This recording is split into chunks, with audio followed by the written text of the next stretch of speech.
Hello fellow food lovers, my name is Scott Godsey, and in addition to being a chiropractor, I love to cook.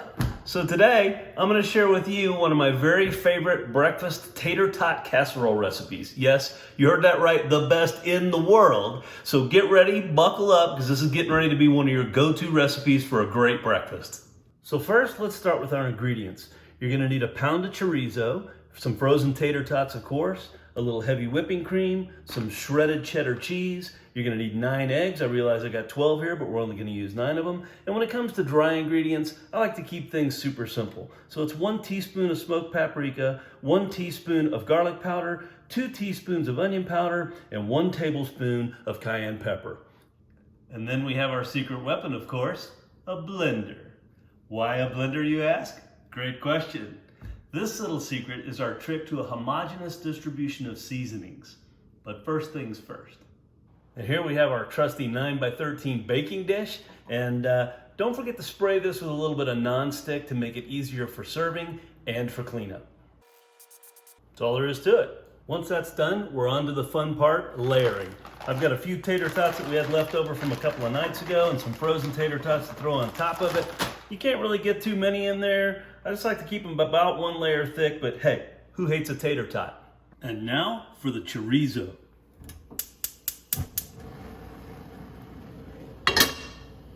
I like to use this handy dandy little tool for grinding up the chorizo as we're cooking it. I got this thing from Pampered Chef, and it's amazing if you're trying to make pretty small ground up ground beef, chorizo, anything like that. And another little trick, just something that we've discovered here not too long ago, is this thing actually works really good on avocados when you're making guacamole.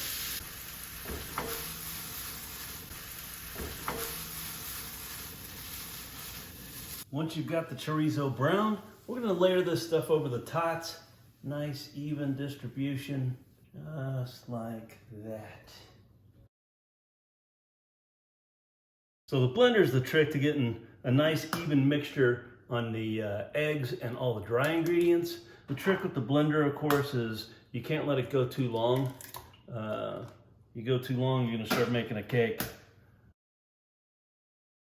Just bake at 375 and get her on her way. Now let's get back to this blender. We've cracked our 9 eggs in here. We're gonna put our 1.5 cups of heavy whipping cream on top. We're gonna add in the paprika, the garlic powder, the onion powder, and the cayenne pepper. Let's get this started. Just gradually tune it up until we get a nice even mix. That's perfect.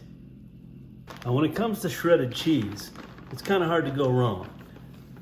Really no such thing as too much cheese. If you have a problem with too much cheese on something, you need to get your life reevaluated. You need a counselor, man, not a chef.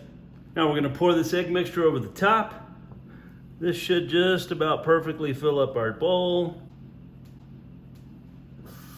Maybe even a little more cheese on top of that. Let's all make cheese great again.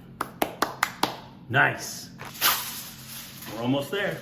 Just package her up nice and tight like this. And this baby's ready to pop in the oven. Let's pop this baby in the oven for 40 minutes.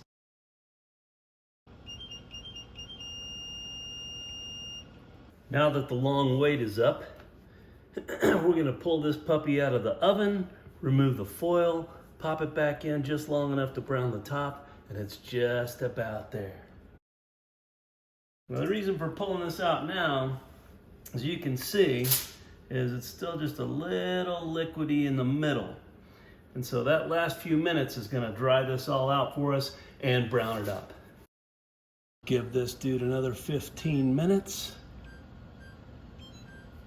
And we're just about there. Oh yeah.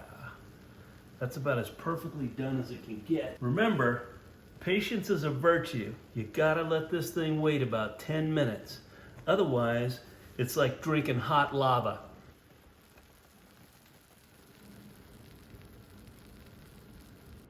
And there you have it. The world's best tater tot casserole. But don't take my word for it. You gotta try it yourself. Until next time, happy cooking.